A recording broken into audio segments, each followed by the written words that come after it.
Advanced Financial Accounting PowerPoint presentation. In this presentation, we'll take a look at the equity method and land transfer. Get ready to account with Advanced Financial Accounting.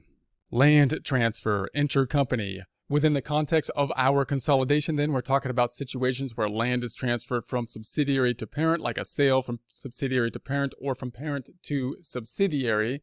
That resulting in basically an intercompany type of transaction we're going to have to deal with the consolidation process and possibly with the recording of the equity method by the parent as they reflect their investment in the subsidiary. We talked a little bit last time about the land transfer being similar to the inventory transfer because typically you'll have like a gain that will be involved in it and you have physical inventory that is changing hands. It does not have the added complexity as the property, plant, and equipment type of transfer that would be depreciable assets with regards to accumulated depreciation and depreciation. So the parent company will need to make adjustments for preparation of consolidated financial statement for the entire time the acquiring company holds the assets. So in other words, with the land transfers, when transfer happens from one to the other, you know, the person who is acquiring the land is now going to put that land on the books at whatever the purchase price is. And that's basically how it will be. Every time we do the consolidation process, then we're going to have to basically account for that because the land isn't moving. The land isn't typically going to go anywhere, unlike as we saw with the inventory. With inventory, we expect that the inventory will typically be resold. So we expect it to be resold fairly quickly. With land, of course, we expect it to be sticking on the books, and the closing entries that we have here are going to be closing entries that aren't permanent. They're not going on either. They're not going to go on either books. Therefore, we're going to have to keep on making the adjustment for it as long as the land is being held. Luckily, however, it should be the same transaction. Once we know what it is, it should roll forward as long as the land is being held to. So, if land is transferred at book value, there's no need for special adjustments in preparing the consolidated financial statements.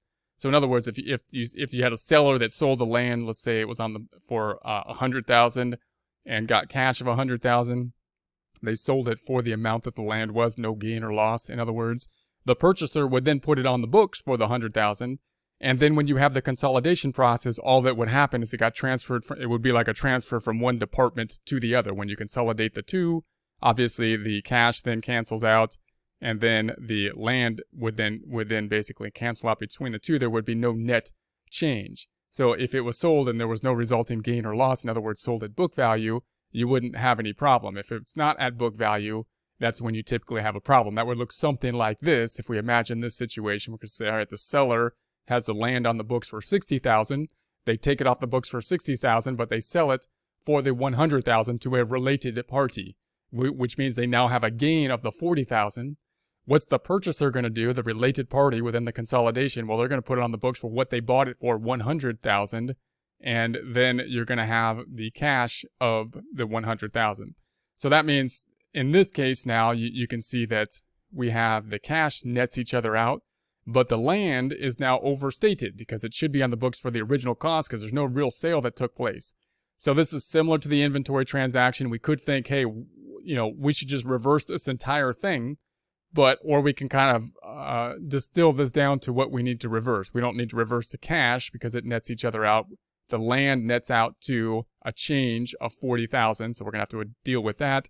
And this gain, basically, we're going to have to deal with the gain as well. Should be basically removed if we think about it as like a wholly owned subsidiary. Then, of course, we would just think about that as needing to be removed. So parent company has the option of using the fully adjusted equity method. It would result in adjusting investment and income from the subsidiary accounts to remove the unrealized gain.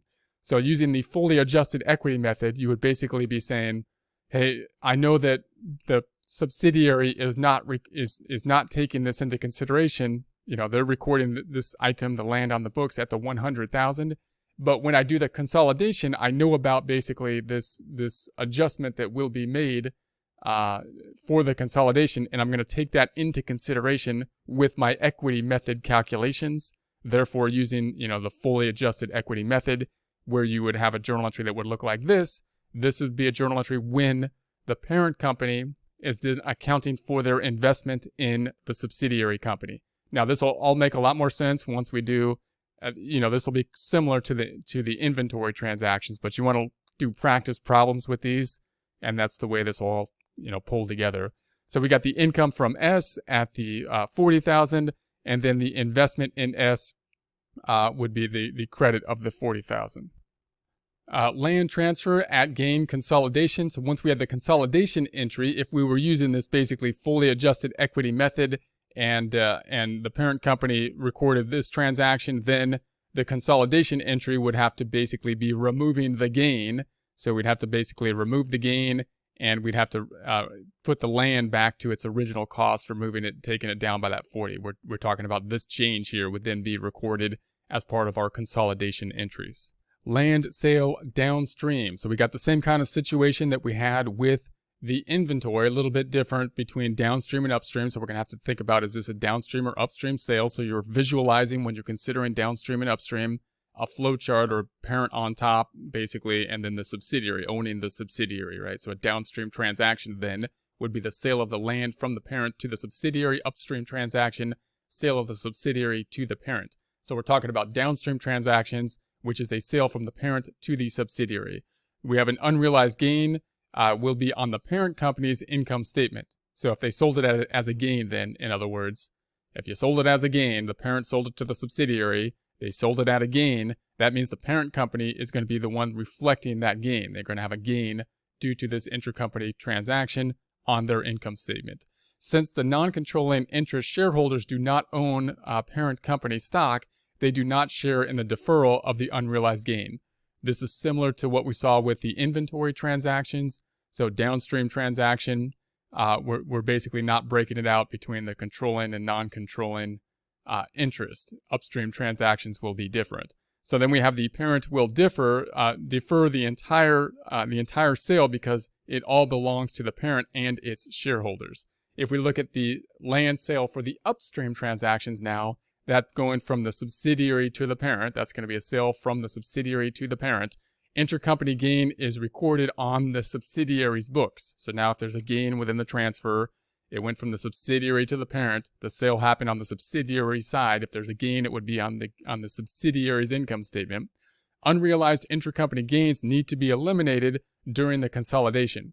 So we're still going to remove any gains with regards to the consolidation. However, the difference will be the gain consolidation will reduce both the controlling and non-controlling interest in proportion to their ownership.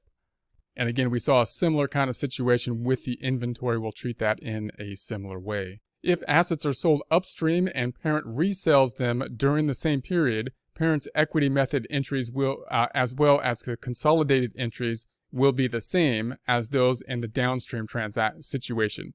And that would be similar to, an inventory situation where the inventory basically was sold. However, we would expect for the land that not typically to be the case, right? We would expect there to be a transfer, and typically the land would be sticking there, unlike basically inventory that went one to the other, which you would expect then a resale transaction. If assets are not resold by the period end, the consolidated entries will be different by the appropriation of the unrealized intercompany gain. So there's going to be that difference between the upstream transactions and the downstream transactions in that case.